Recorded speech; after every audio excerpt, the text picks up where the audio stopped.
Hello, everybody. Thank you so much for coming tonight to our virtual open door reading. My name is Alex, and I am the events coordinator at the Poetry Foundation. I am a white cisgender man. I have blonde hair and glasses and a striped shirt, and I'm sitting in front of a piece of art hanging on my wall. Before we begin, we want to recognize that the Poetry Foundation building is situated on the occupied original lands of the Council of the Three Fires, the Ojibwe, Potawatomi, and Odawa nations. Indigenous people continue to live here today, and Chicago is home to one of the largest urban Indigenous communities in the United States. Hi, it's pouring where I am. I hope you are staying warm and dry wherever you are. And thank you for joining us tonight. My name is Noah, and I am the events assistant at the Poetry Foundation. I am a white, trans, non-binary person who uses they, them pronouns. As a visual description, I am wearing a light aqua sweater, glasses, and a dangling earring. In the background behind me, there is a red curtain. This is a relaxed space, so feel free to do what you need for your body and mind to be more comfortable. If that means eating a snack, hydrating, nursing, lying down, taking a break, that's fine. Take a second now to make yourself 10% more comfortable. And now that we've done that, I'd like to introduce our first pair of readers, Elizabeth Metzger Sampson and Timothy Rey.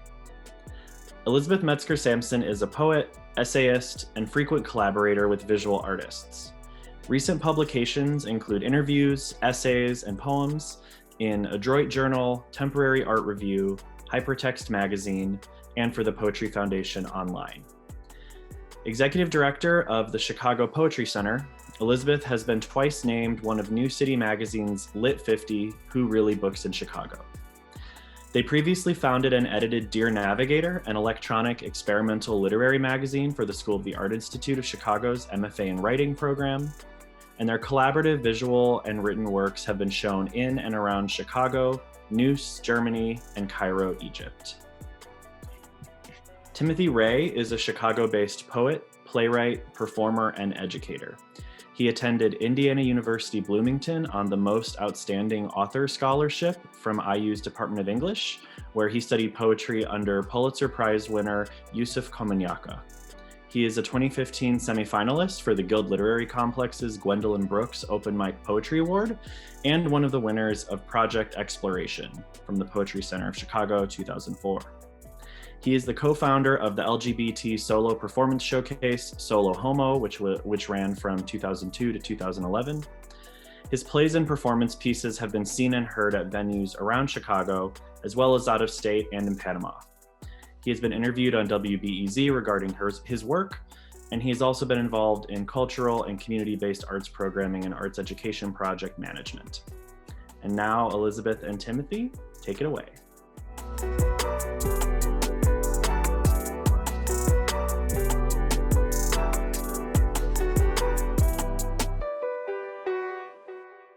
Hey everyone, I'm Elizabeth Metzger Sampson, sometimes known as Beth too.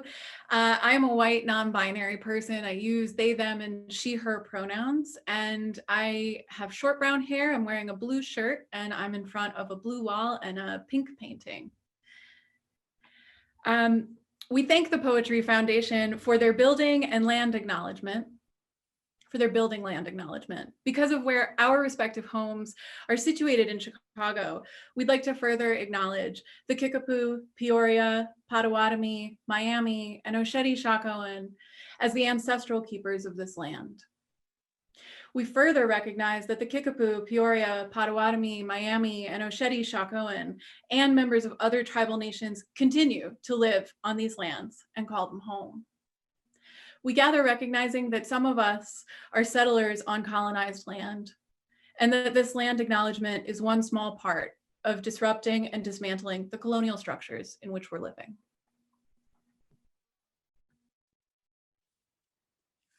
Beth and I would like to add this note from both of us, a statement from the readers. We come to this reading as two Chicagoans residing in the city in October 2020, with more than one health crisis in the air.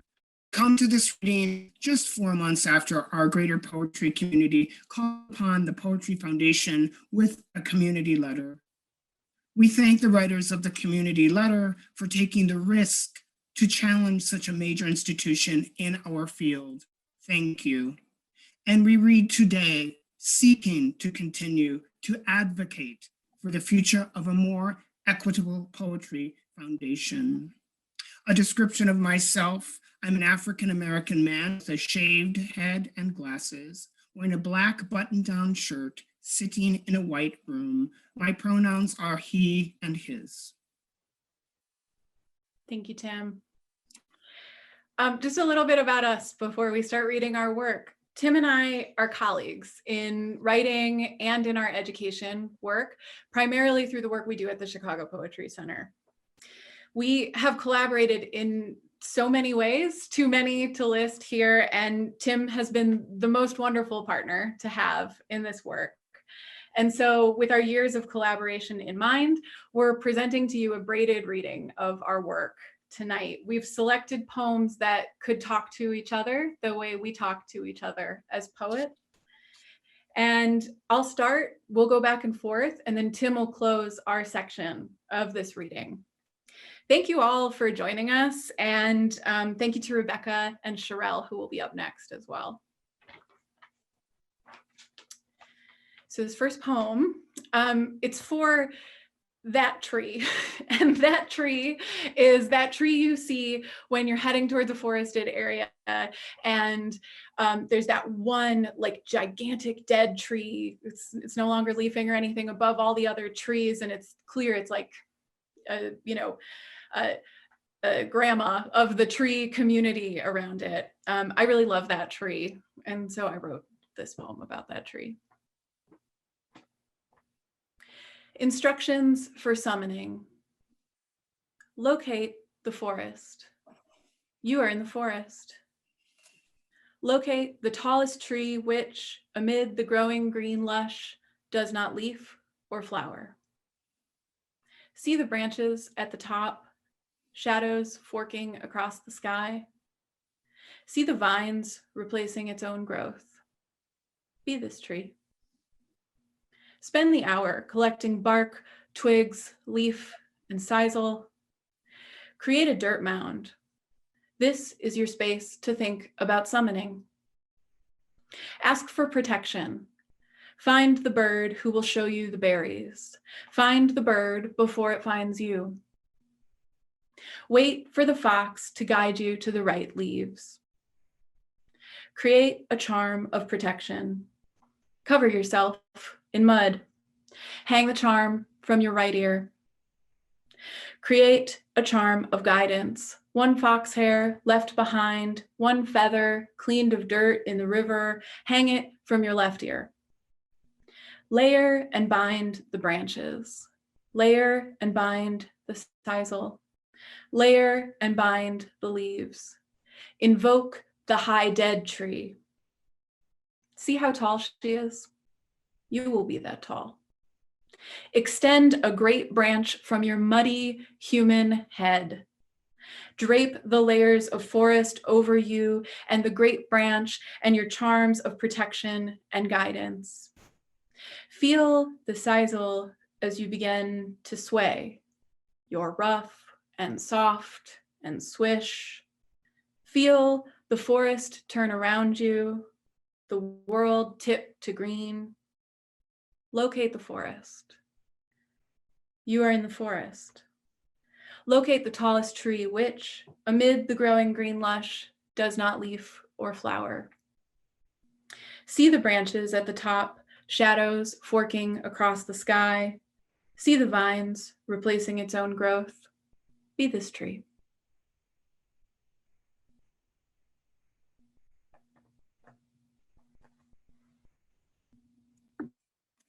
This poem was written on a 20-minute bus ride from Chicago to California, and is exploring giving something sacred to an area that's been desecrated. This poem is called Laramie. To tell the truth, And here there is not that much to it. Red rock walls high that wind their way to Laramie, daring you to enter the Tumbleweed Express, bus stop, shop, and trading post.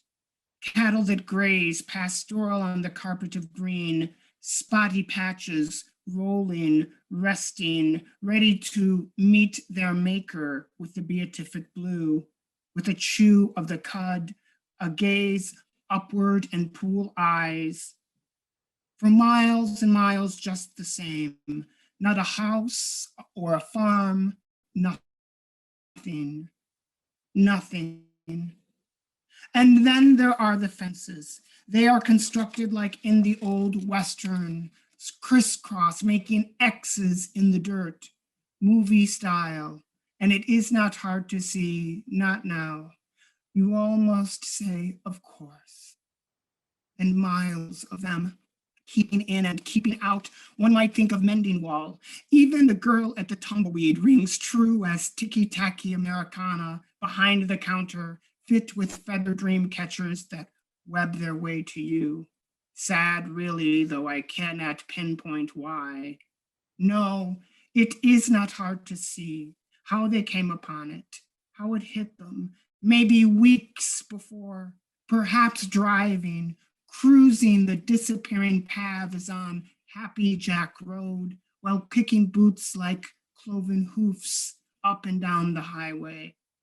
If your heart must be tugged, let it snag on a fence in Laramie, where a lowly body hung, beaten, broken, loosely lame. And if your soul resists repose, let it lie in a state of Laramie where the devil sets up shop for saints and sinners just the same.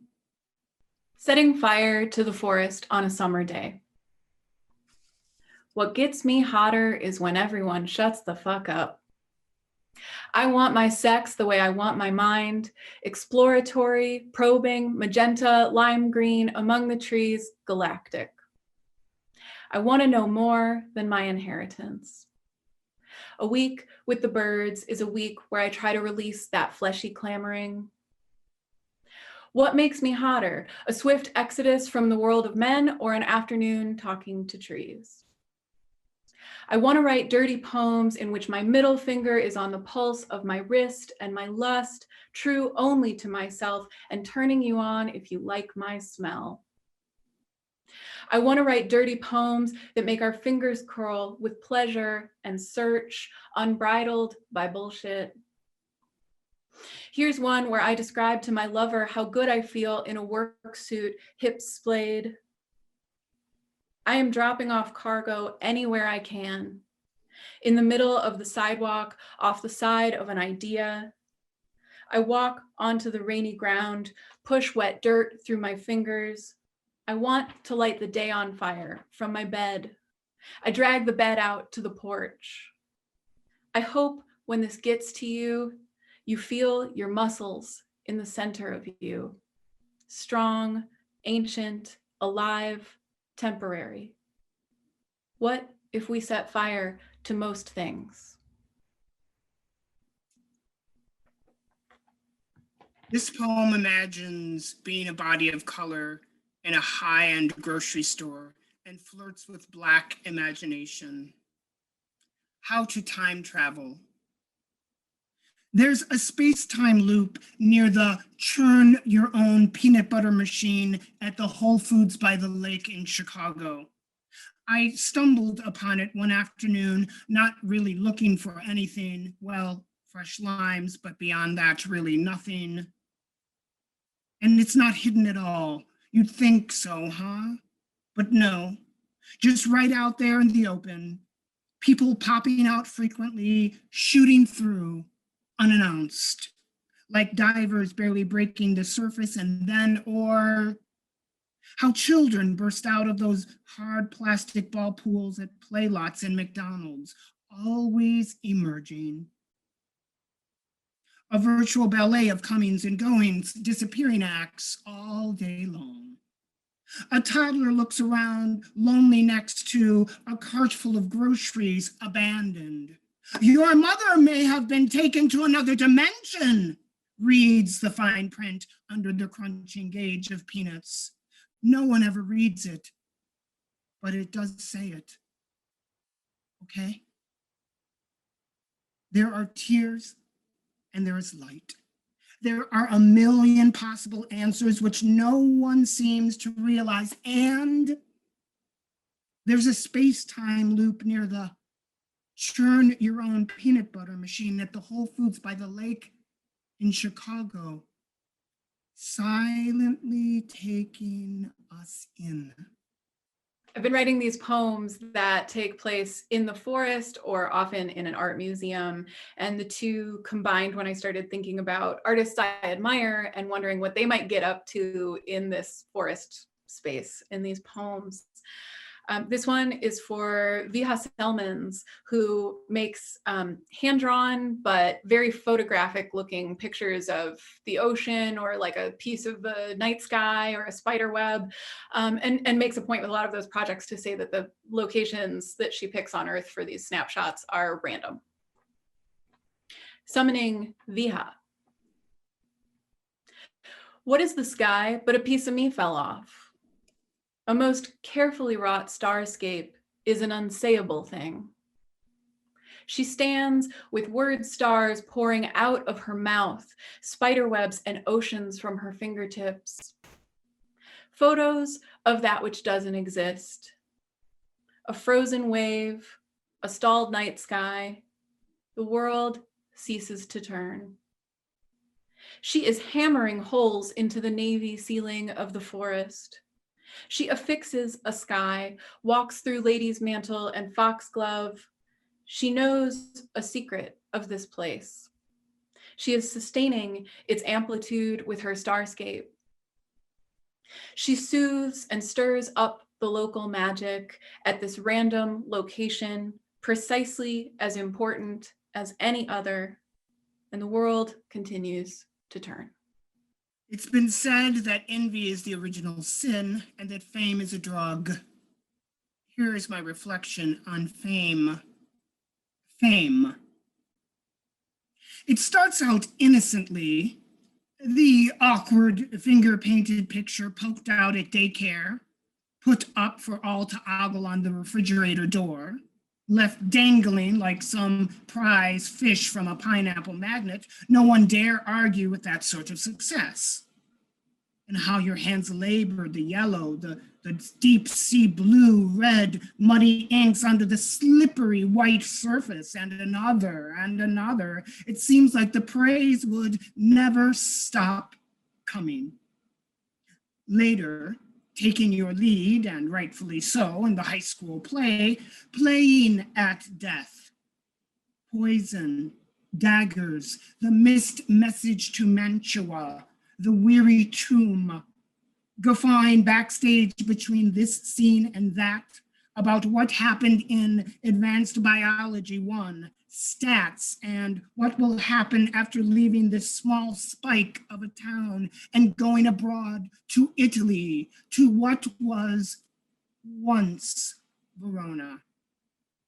Calmly, it comes at first, a real notice in Variety, oh, the Times, London, and New York. A veritable vernacular performance that transcends the common tongue.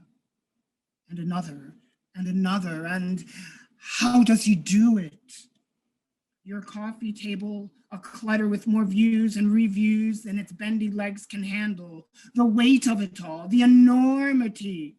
In your dreams, you scream out and wrestle the Gorgons, reaching for the role that made you famous for life. But somehow their stare, their licks to your chest won't satisfy, won't petrify, not even in nightmare. And to your disappointment, not in daylight, not at all. 5 o'clock crawls onward, looking shadier now that you spent time in the glow. The awards arranged, glinting, and shelves. Did 5 always arrive? you cannot recall. Your fingers meander along a keyboard, blindly searching for meaning and memoirs, and you are tired, and rightfully so. But your hands do not stop moving. As I was writing these poems that are these forest and artist poems, this creature appeared in them, and she's a sort of apparition through the poem. So the next two, the final two poems that I'll read feature her, and they're kind of from a bigger story that she fits into. These are both from sort of early on when she's appearing. And there's two artists, a visual artist and a writer mentioned in this poem, and it's Ana Mendieta and Banu Kapil. Coursing. I use my hands to learn my creature, the shape of things becoming. I petition her in flicks of the wrist, and I ask the air what might summon her.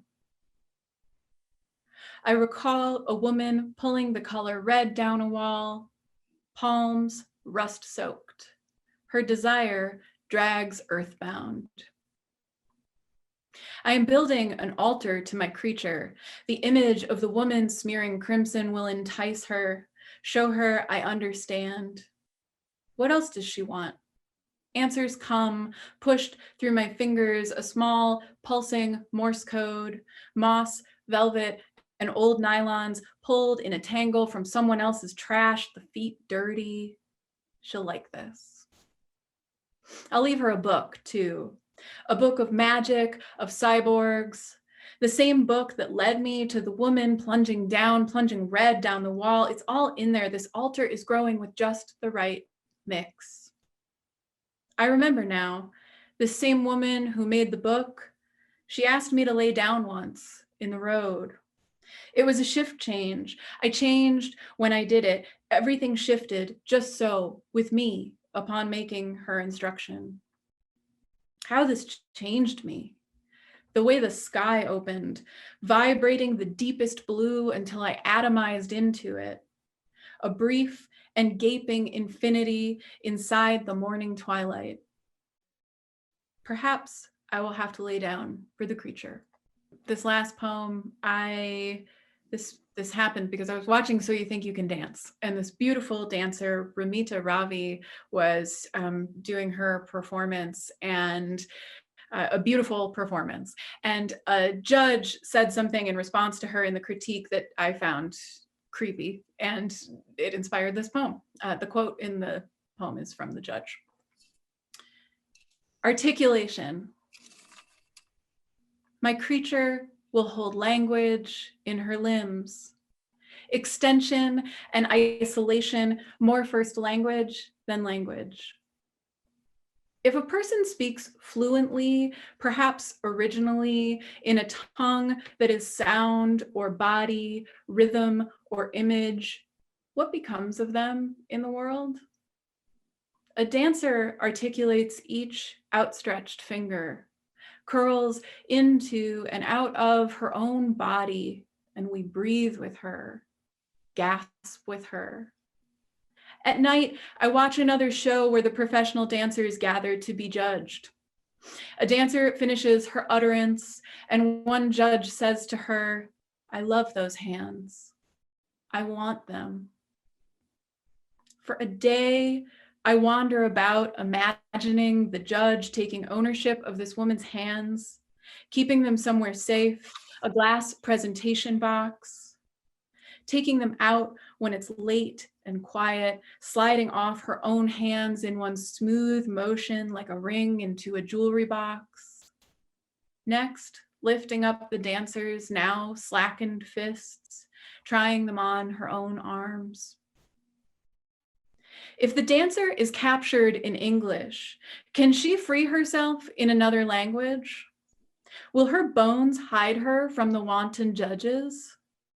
If a dancer's first language is elocution, and she has 3 judges who may steal one beautiful piece of her, the farthest extension of her reach in her own tongue, When do we wreck the judges? This final poem works with the meaning of silence and the murder of George Floyd. 9 minutes for George Floyd. This poem begins with 9 minutes of silence. This poem begins like this.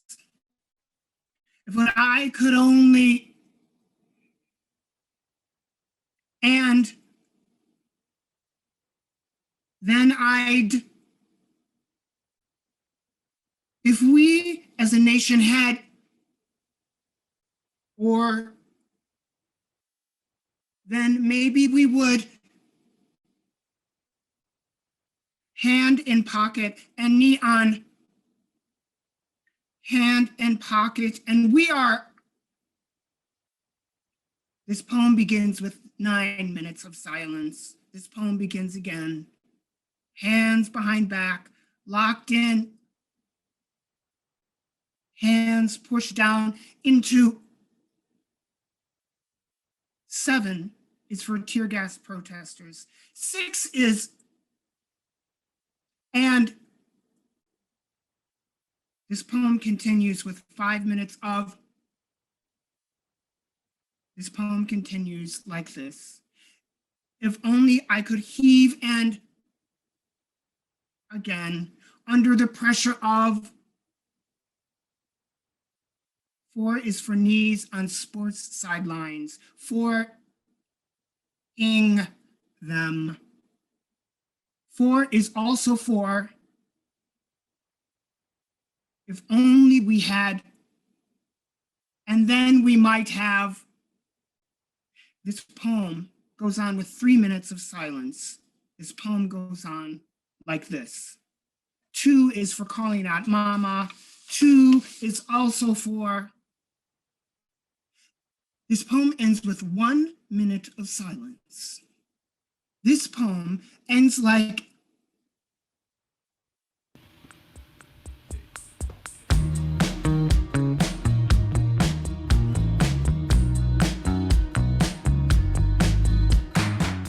Thank you so much, Timothy and Beth. That was so powerful. Our next pair of readers are Rebecca Morgan Frank and Sherrel McLafferty. Rebecca Morgan Frank is the author of Oh You Robot Saints. Her previous collections are The Spokes of Venus, Sometimes We're All Living in a Foreign, and Little Murders Everywhere, which was a finalist for the Kate Tufts Discovery Award. She is the recipient of the Poetry Society of America's Alice Faye de Castanoia Award and fellowships from such places as the Mississippi Arts Commission, the Sewanee Writers Conference, the Writers Room of Boston, the Ragdale Foundation, and the Virginia Center for the Creative Arts. Her poems have appeared in the New Yorker, the American Poetry Review, Plowshares, the Kenyon Review, 32 Poems, Pleiades, Guernica, the Academy of American Poets Poem of the Day series, the Slowdown podcast, and elsewhere. Her collaborations with composers have been exhibited and performed widely. She is the co-founder and editor of the online magazine Memorias. Please welcome Rebecca Morgan Frank.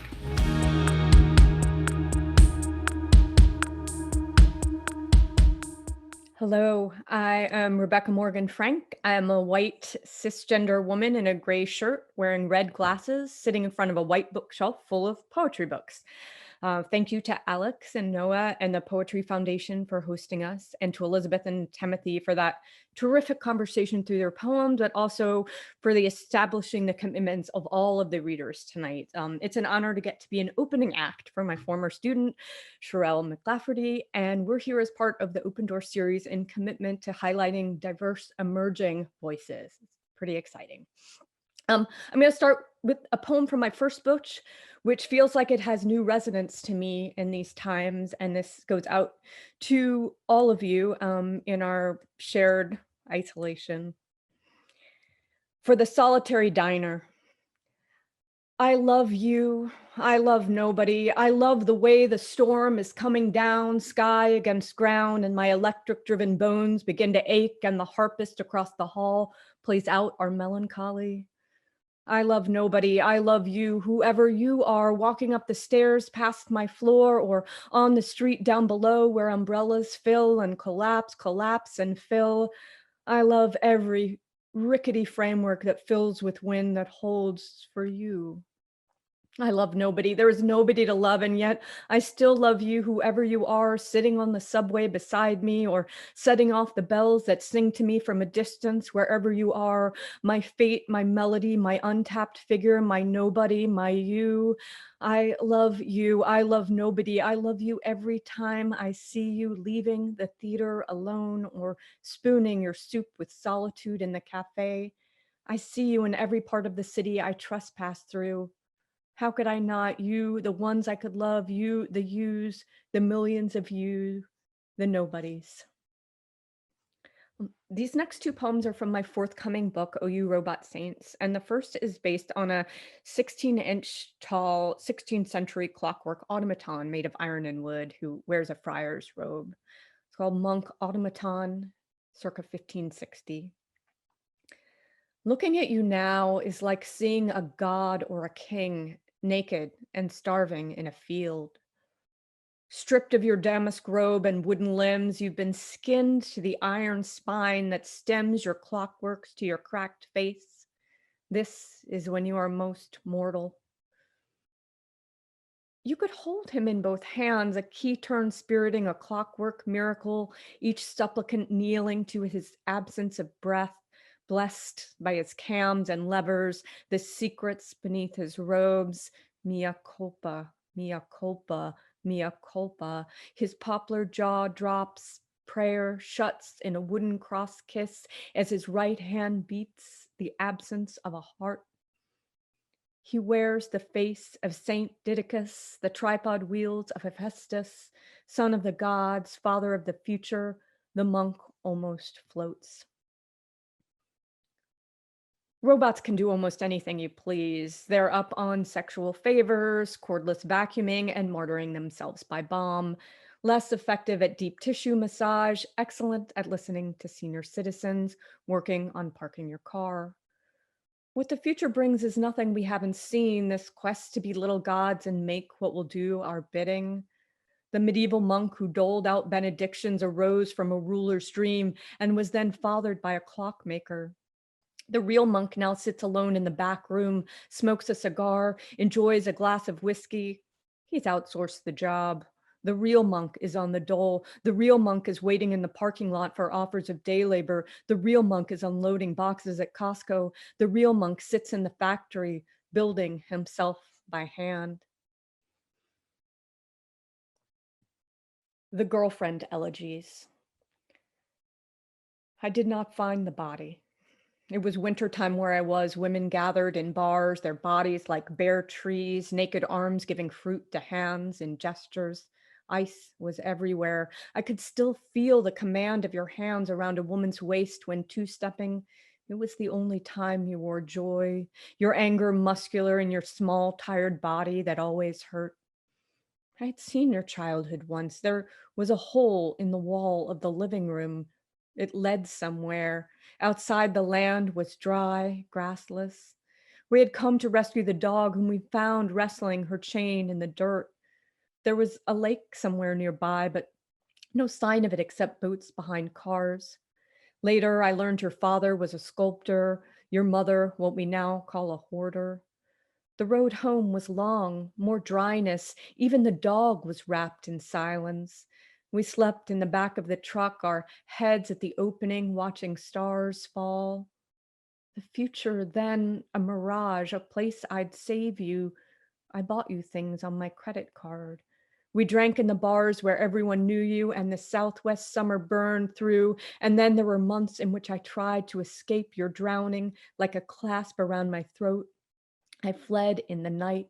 Years passed. In the dry climates, there's less of an odor. There was no sign of the dog when they found you dead in your chair. It had been days. I thought of the woman in Croatia dead for decades in her apartment. No one to find her, find you. There was a word for you back then, mischievous in that one picture when we went to the mountains, your body awakening from the mysterious illness, alert fawn, a boy body freed momentarily from a terrible girlhood, which is not to say you would have ever have wanted to be a man, which is not to say I could have saved you.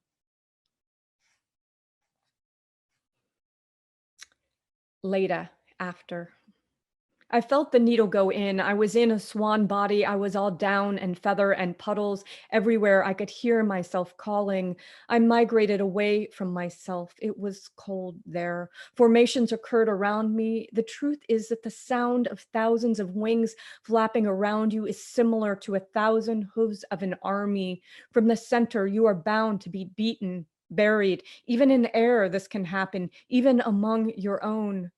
Yet the current changed and airborne, I was suddenly alone. All clouds, the silence now, its own stampede. This next poem is the title poem of my second collection. And if you're familiar with the astronomer Percival Lowell, you might know that he thought that he saw spokes on Venus when no one else did, a spoke-like shape he called a subsolar spot. Others said it was an illusion. He retracted, but then he'd look up into the night sky through his telescope, see the spokes again and again, and he went to his death holding on to his views. 100 years later, scholars noticed that he had the aperture on his telescope set so that it was working more like an ophthalmoscope. That is, he was not looking at Venus, but the back of his own eyeball. Oh, I knew I had to write a poem. Spokes of Venus. Percival Lowell was not the first man to see himself in Venus, to see his own shadows on her form, for what is love but a mirror? Yet to see oneself so closely in the atmosphere, the planets as familiar as the orb you see them from, this is as the mineral wrought tears of the old stone. Condensation pearls over porcelain, plaster leaks. Something isn't right. Lowell swore to his own testimony. You see, he'd seen it with his own eyes. Everything before us looks like life. The figures we make cry because we make them. The sky is watching us like an eye. I'm going to end with another poem that resonates for me in new ways amidst the pandemic. It's one of the disasters of our time. And this is based on the Traveling Pompeii exhibit, which some of you may have the opportunity to see, which include casts of some of the victims of the eruption of Mount Vesuvius. Out of the ruins. Sometimes you see heads freed of their bodies in museums, kept alive with eye sockets, ear wells, lips the maker's hands once carved on marble. But here these heads are faceless, attached to bodies in death, the casts of Pompeii. In the rotted absence of a body buried and bound in ash, a negative forms. When filled with plaster, the body rises back up as a replication that can be repeated. Still, the void is the only maker. And the figures wait in a foggy gallery, hunched, fingers pressing cloth to the blank where there would be a mouth, trying to keep a volcano out, sprawled, shackled. Either way, there would be no escape. The figure of the man echoes the dog who, also chained, is on his back in the moment of death, an act of supplication. Across the room, the city, everywhere, this is happening. A man reaches still for his lover, knowing one dies first. Even then, in sure death, someone is left. Thank you. And before we turn to our official introductions, I just want to say a quick word about our next reader, Sherrel McLafferty, who I had the pleasure of teaching when working with on her thesis at Bowling Green State, with many other wonderful students as well. And there I encountered her fearlessness on the page.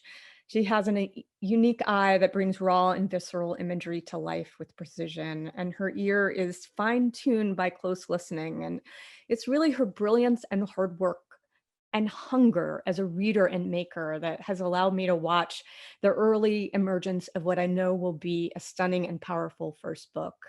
Sherrel is a poet I know we will hear much more from, More importantly, when I invited her to read, little did I know that this reading would get scheduled on her birthday. So I really hope you'll engage in the chat to give her the feel of a live audience here for this special night, and happy birthday, Sherrel.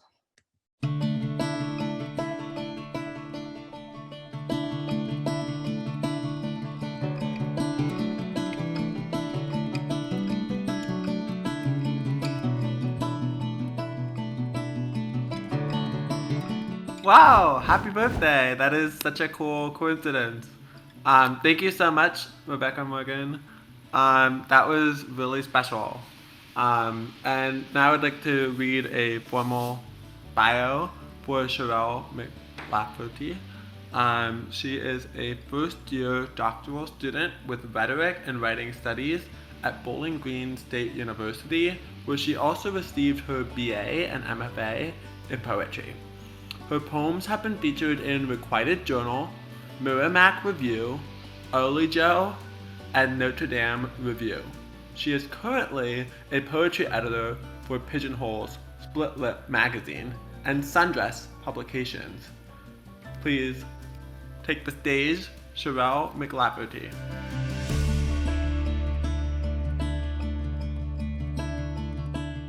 Hi, everyone, and thank you so much for the warm introduction and all the birthday wishes that I'm seeing roll in.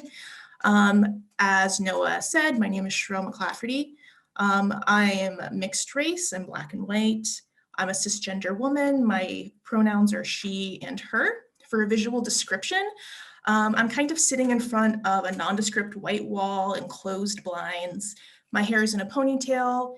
I'm in a burgundy sweater with matching glasses and cute little dinosaur earrings, just for luck. So I'm just gonna read through my poems, and what I will do is I will take like a 5-second pause so that you know when one ends and when the next one begins. All right. Polyphemus's plea. Don't tell my father I was sleeping when you splintered my eye blind. That sheep-sized men pressed the wood into my iris, and I was so unloved, no one would help. Don't tell him that my grimace was so abhorrently toothful. You retell me as a monster. That shadow puppets on a ship's wall become fisted blobs to show my clumsiness. Odysseus, did you know my name means song, and yet I wasn't born a siren? When my mouth opens, the ocean rolls its waves away, no matter the placement of the moon, her glowing shine as beautiful as a mother. I'm sure she has always shined on you in your flesh, destined for stars, for legend. Transfiguration awaits all great men, speaks their lives into a story as rich as bread. Be fair with my portrayal in it. Say I was the only giant with a name you sang into a bottle, whose herd was better fed, and who unleashed a laugh so jovial the fire blew out like a wish. Say if I were your son, we would have shared more than a meal, more than a few dead men. Say if you were my father, the wine we drank would have been my first taste, celebrating a war we fought together in Journey Home. When hands reach for me, they would latch my shoulder in a grip of pride. That's something I've always wanted. A hand as strong as iron, embracing me fully, softening for me alone.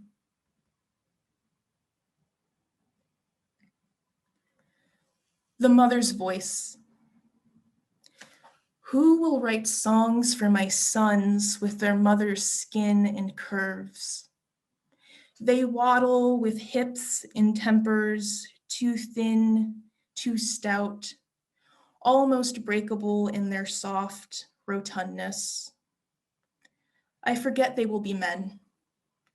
Someday, when crushing rocks on their foreheads, breaking earth into colors, their heat will emerge. They were born meteor incarnate, always hurling themselves toward the ground. Who will glue them whole when their clay bodies crash, when the fire of falling burns the hands of those who come close? Who will approach their graying eyes and know a kiss can save them? Who will survive my sons? Who will brave them? There's always collateral when loving growing boys, always a fear they will become the very kiln that bred them. They will never be unmade, never return to my belly's soft curve. I will never remold them.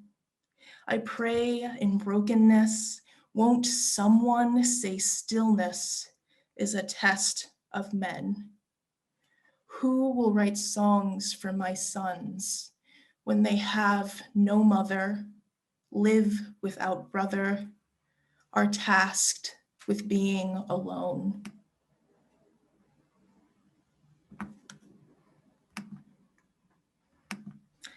The rebuild. Grandfather's hands are rust. Greet him, coarseness, released in red. The grime encompasses body, his sides indent, sucking in until shingled in thin layers. Grandfather's skin flakes, black from deep in the lungs, combust between each corner. Grandfather holes, see clear through the soul where frame becomes wall and wall becomes memory. Grandfather pains, thins himself away, installing glass with his own two hands to break.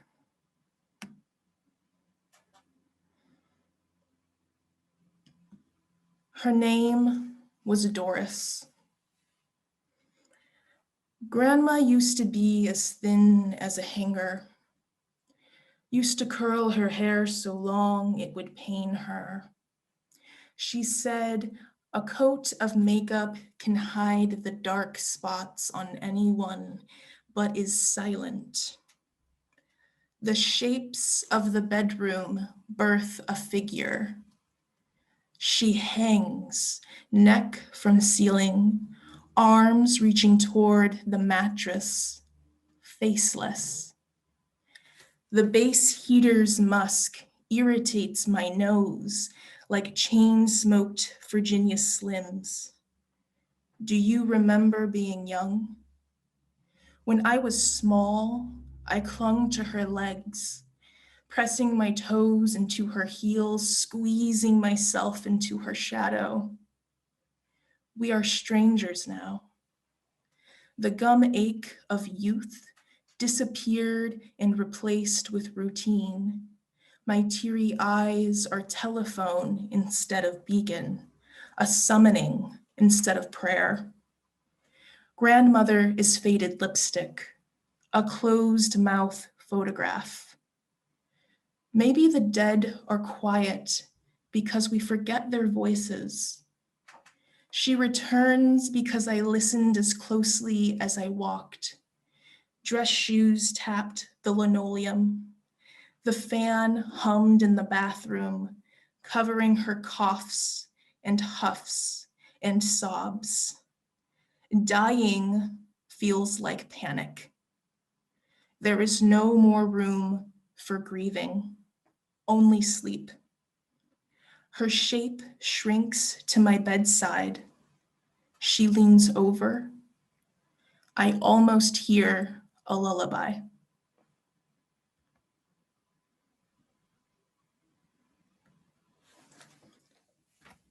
On reckoning America. When the big bad wolf is shot, finally skinned and his hide left to bake in the sun, when the flesh absorbs so much light, the veins are made invisible, dried and long dead. When the stomach is mauled, ripped open like the sack of a newborn pup, grandmother is already half digested. We haven't finished mourning her home. It was blown to the ground by a tune that sounded like an anthem, a lone howl. Wolf was not even the first to hide teeth when saying hello to us. Remember when a ghost stood outside our window? Or wrote swine across our doors, burning straw tall enough in our yard, the heat woke us. We are still mourning the silence, the street, who never switched a porch light for our grieving.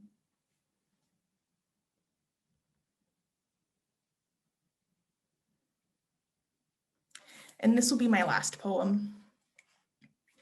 Telemachus. You dreamed of nobody as a boy. To have a father seas away is to have a father with every rain.